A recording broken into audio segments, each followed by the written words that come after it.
Bonjour les amis, regardez-moi encore cette une exceptionnelle du journal L'équipe. Les demi-frères, avec bien évidemment le jeu de mots, demi-finale, et les soi-disant demi-frères, donc Mbappé et Hakimi, qui jouent tous les deux au Paris Saint-Germain et qui sont très amis. J'espère que vous allez bien, n'oubliez pas de vous abonner à la chaîne, de partager, de liker, de mettre la petite sonnette. Je vous l'avais dit depuis le début, historique, ce mondial est historique. On s'était abandonné, je dirais, en huitième de finale. Nous sommes désormais dans les demi-finales. Ce soir, à 20h, le Croatie-Argentine. Et demain soir, cette affiche exceptionnelle. Je vais quand même finir l'hommage à l'équipe. Ils ont fait 3-1 en mettant en avant le Maroc. Il y a eu d'abord au sommet de l'Atlas, je ne sais pas si vous vous rappelez, une exceptionnelle après la victoire contre la Belgique. On a eu ensuite joyau, le jeu de mots avec le joyau marocain. Ça, c'était après le Portugal. Et là, après l'Espagne, donc cette affiche contre la France.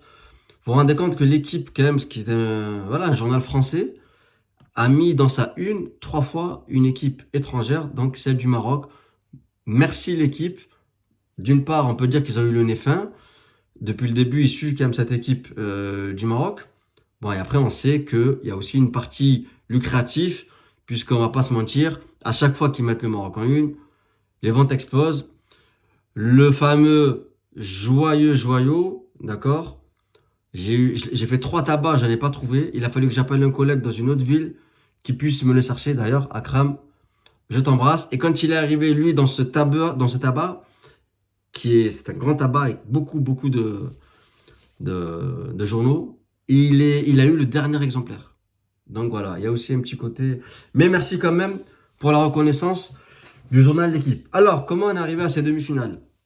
Le Maroc, dans un match mythique d'anthologie, quart de finale contre le Portugal, c'était ou la première fois qu'un club africain allait atteindre les demi-finales, et donc, le dernier match de Cristiano Ronaldo en Coupe du Monde, forcément, ou alors Ronaldo et le Portugal qui continuent leur parcours, parce qu'ils faisaient quand même partie des grands favoris, et le plafond de verre qui ne se casse pas, qui ne se brise pas, ces fameuses équipes africaines qui n'arrivent pas à dépasser le quart de finale.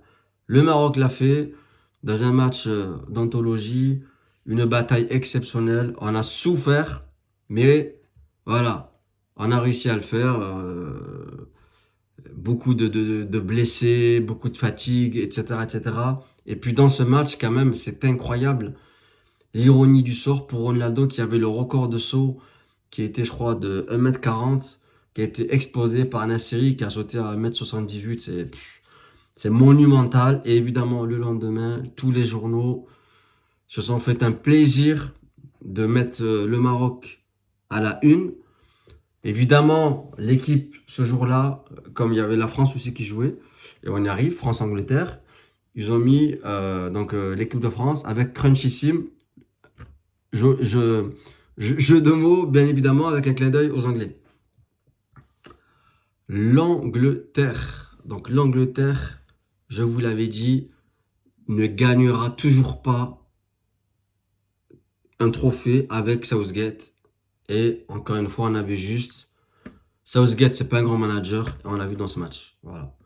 Donc, défaite des Anglais. Alors, ils disent que la meilleure équipe, mais le football, c'est pas comme ça. C'est pas la meilleure équipe, pas la meilleure équipe.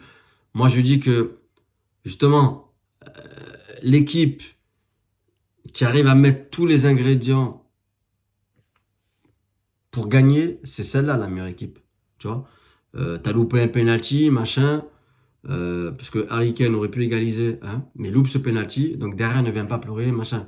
Voilà, l'équipe de France joue comme elle le fait depuis un moment, elle joue comme elle sait jouer, c'est-à-dire, on va dire, de manière intelligente. Voilà, dans les temps faibles, ils arrivent à résister, et puis dès qu'ils ont des temps forts, il leur suffit d'une ou deux occasions pour marquer. Donc, encore une fois, ils ont fait le taf, et donc, ça nous donne cette affiche extraordinaire, exceptionnelle, incroyable, historique. Les inarrêtables de l'équipe de France contre les imprenables, les Lions de l'Atlas. Incroyable. Quasi impossible à pronostiquer. Évidemment, les Français champions du monde qui visent un deuxième titre consécutif sont favoris. Mais on la prend maintenant au sérieux, cette équipe marocaine. Et donc là, ça parle de 50-50, etc. Moi, je pense que le Maroc ne va pas s'arrêter là. Voilà, je le dis. Je pense qu'on ne va pas s'arrêter là parce que ça dépasse le sport, ça dépasse le football. Il y a un élan extraordinaire. Il y a toute la planète qui est derrière toi. Hein. C'est même plus l'Afrique, c'est même plus le truc, c'est tout le monde. Et les joueurs, ça, ils le ressentent. Voilà, il y aura un stade plein, 45 000 Marocains. Bref. Et puis voilà. Et puis, ils ont une confiance, ils ont une maîtrise, ils maîtrisent leur sujet. Ils ont trouvé la recette contre la Belgique, contre l'Espagne, contre le Portugal. Est-ce qu'ils vont trouver la recette contre l'équipe de France? Eh bien, moi, cette question, je pense que oui. Voilà. Il n'y aura pas un score fleuve. De toute façon, tous les matchs ont été disputés. Tous les quarts de finale ont été disputés. Bon, après, voilà. Sauf si, évidemment... en tout cas, pour le Maroc, je pense pas qu'il y ait un score fleuve. Voilà. Je pense qu'il y aura une victoire. Ça va être accroché. Je pense que le Maroc va se qualifier. De l'autre côté, Argentine-Pays-Bas, on a eu malheureusement, au lieu de retenir un match qui aurait pu être culte et légendaire, on a retenu malheureusement l'arbitrage catastrophique et cataclysmique de M. Laos, arbitre espagnol, qui a été nullissime. Toute la presse en a parlé, dans les médias, dans les réseaux, bref. Ce gars-là a tué le match. Je ne vais même pas rentrer dans il a avantagé qui, il a truqué qui. Ce gars-là a massacré un match de football de la première à la dernière minute. Voilà. Et quand on regarde bien les faits de jeu, si on prend et qu'on calcule envers qui il y a eu plus de favoritisme, je crois que ceux qui ont vu le match le savent. Inutile de préciser que l'Argentine a largement été favorisée sur ce match. Voilà. Jusqu'à la dernière seconde et après le coup de sifflet, où ils sont allés chambrer les Hollandais, d'accord, dans les lois du jeu, ça s'appelle un comportement sportif et c'est un avertissement. Donc s'il avait voulu, là, d'accord, allez, un carton jaune chacun. Inutile de vous dire qu'il y en avait une paire qui avait déjà des cartons jaunes, qui n'aurait pas vu la demi-finale. Tout comme Messi, si sa main avait été sanctionnée, etc., etc. Bref, j'espère que ce gars-là ne se retrouvera plus jamais sur un terrain de football. Voilà, je le dis comme je le pense. Et de l'autre côté, incroyable, la Croatie sort le Brésil au tir au but. Cette équipe croate, même si on est assez solide, combative, expérimentée, elle ne cesse de nous surprendre. Honnêtement, je pensais que le Brésil allait quand même s'imposer. Eh bien non. Ils ont eu cette force alors qu'ils étaient menés 1-0 dans la prolongation. Ils sont revenus un partout. Et derrière, ce gardien monstrueux avec Bounou, ce sont les deux extraterrestres, on va dire, les deux gardiens incroyables de ce mondial qui portent leur équipe et qui qualifient leur équipe. Et donc là, demi-finale, Neymar n'a même pas pu tirer son penalty puisque le gardien croate en avait déjà stoppé deux. Voilà. Donc on va voir Croatie-Argentine ce soir. Maroc-France. Maroc-France, j'en ai parlé. Je pense que là, le Maroc peut déjouer l'équipe de France. Croatie-Argentine.